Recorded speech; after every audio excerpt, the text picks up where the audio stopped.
Agenda लाकर आज में, original agenda में नहीं था, सप्लीमेंट एजेंडा लाकर दिन में इस बिल को लाया और इस पर कोई डिबेट नहीं हुई और ऐसे ही 10 मिनट के अंदर आपने देखा कि उसको उन्होंने वोट कराकर पास कर लिया।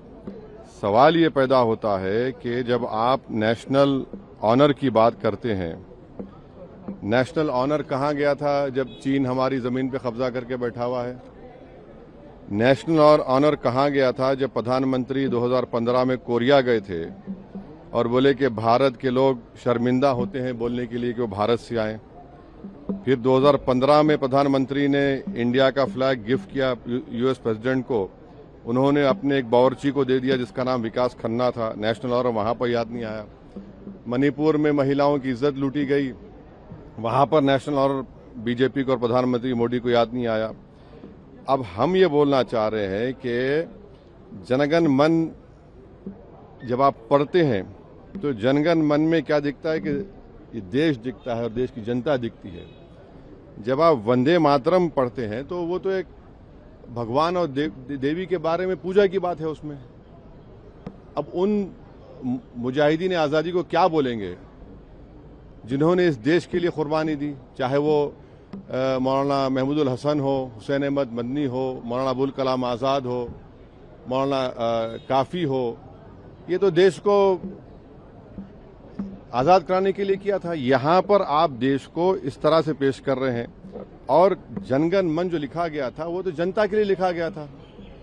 और मैं कह रहा हूं कि 1950 में राजेंद्र प्रसाद ने बहुत बड़ी गलती की, बगैर रेजोल्यूशन के उन्होंने कह दिया कि नेशनल सॉन्ग है, जबकि रेजोल्यूशन लेना चाहिए था उनको।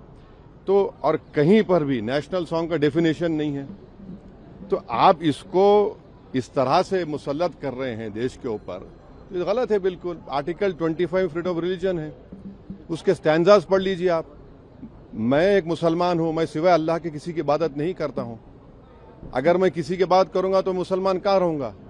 तो आप तो आर्टिकल 25 का, 26 का, 29 का ग्रेव वायलेशन कर रहे हैं। और ये बता दीजिए, ये संघी आरएसएस के लोग कभी वंदे मातरम पढ़े? ये लोग कहाँ पढ़े बताइए? माफीनामे लिख रहे थे और हिंदू महासभा और मुस्लिम लीग तो फौज जमा कर रहे थे अंग्रेजों को देने के लिए। आपने कभी जिंदगी में पढ़ा ही नहीं। और आखिरी बात, हमारा संविधान का जो प्रियम्बल है वो किससे शुरू होता है? We the people. भारत मां से नहीं शुरू होता है ना, कहां शुरू होता है? तो आप तो ये तो बिल्कुल ही संविधान के खिलाफ, उन मुजाहिदीन आजादी के खिलाफ। और जो काम बोस नहीं किए, रविंद्रनाथ टैगोर नहीं किए, वो काम आप ये कर रहे हैं। जो कमेटी बनाई गई थी उन्होंने कहा कि नहीं। तो ये सब मकसद एक ही है कि इस देश को एक हिंदू थियोक्रेटिक कंट्री बनाया जाए। हम इसकी मजम्मत करते हैं, कंडेम करते हैं। और बीजो इमानुएल का जजमेंट आज भी रेलेवेंट है और कल भी रेलेवेंट रहेगा। हाँ, देखिए, संविधान में बीजो इमानुएल का जजमेंट है। आर्टिकल 19 और 25 क्लियरली बोलता है कि आपकी भारत से मोहब्बत एक गाना गाने से नहीं होती है। आप पढ़ लीजिए वो जजमेंट, सुप्रीम जजमेंट। और संविधान का पहला सफा क्या कहता है, पेज क्या कहता है? Liberty of thought, expression, belief, faith and worship. आप कैसे किसी को मजबूर करेंगे एक देवी देवता को इबादत करो? अच्छा, जो लोग सिख धर्म के हैं, जो लोग किसी खुदा को नहीं मानते, एथिस्ट हैं, उनको क्या करेंगे आप? तो ये इस तरह की हरकत इसलिए की जा रही है कि इस देश को एक हिंदू राष्ट्र बनाना चाहते हैं। तो ये बात है। वैसे साहब, लेकिन अगर ये कानून बनता है तो ये सब पर नाफिज होगा, आप पर भी नाफिज होगा, तो अब मानना तो पड़ेगा ना इसको। हसरत मोहानी ने इनकलाब जिंदाबाद का नारा दिया था, आप हसरत मोहानी को बोलेंगे आप? क्विट, यूसुफ मेहर अली ने क्विट इंडिया का नारा दिया था, संगी तो नहीं थे, उनको क्या बोलेंगे आप?